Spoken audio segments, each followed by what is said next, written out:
દીવમાં 6 ગ્રામ પંચાયતો અને 2 વોટ બિનહરીફ. ભાજપ કાર્યાલયે ભાજપ પ્રમુખ અને હોદ્દેદારો દ્વારા અભિનંદન. દીવમાં 6 ગ્રામ પંચાયતોના 6 સરપંચો અને કુલ 48 સભ્યો તેમજ ઝોલાવાડી ગ્રામ પંચાયતના 2 વોર્ડના 2 સભ્યો આજે બિનહરીફ થતા ડેપ્યુટી કલેક્ટર શિવમ મિશ્રા સાહેબના હસ્તે તેઓને સર્ટિફિકેટ આપવામાં આવ્યા.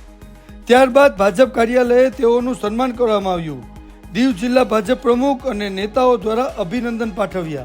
6 ગ્રામ પંચાયતોમાં જેમાં વરાંગબારા ગ્રામ પંચાયતમાં સરપંચ શ્રી વેલજીભાઈ બીકા, મહારાણા પ્રતાપ ગ્રામ પંચાયતમાં સરપંચ શ્રીમતી મીનાક્ષીબેન જીવન, મહારાણી લક્ષ્મીબાઈ ગ્રામ પંચાયતમાં સરપંચ શ્રી નરસિંહભાઈ રામજી, સાઉદવારી ગ્રામ પંચાયતમાં સરપંચ શ્રીમતી કાંતાબેન મેઘજી, સરદાર વલ્લભભાઈ પટેલ ગ્રામ પંચાયતમાં સરપંચ શ્રીમતી દમયંતીબેન નાનજી બારિયા સહિત ભગતસિંહ ગ્રામ પંચાયતમાં સરપંચ શ્રી ચાવડા મેઘજીભાઈ લાખાની વરણી થઈ.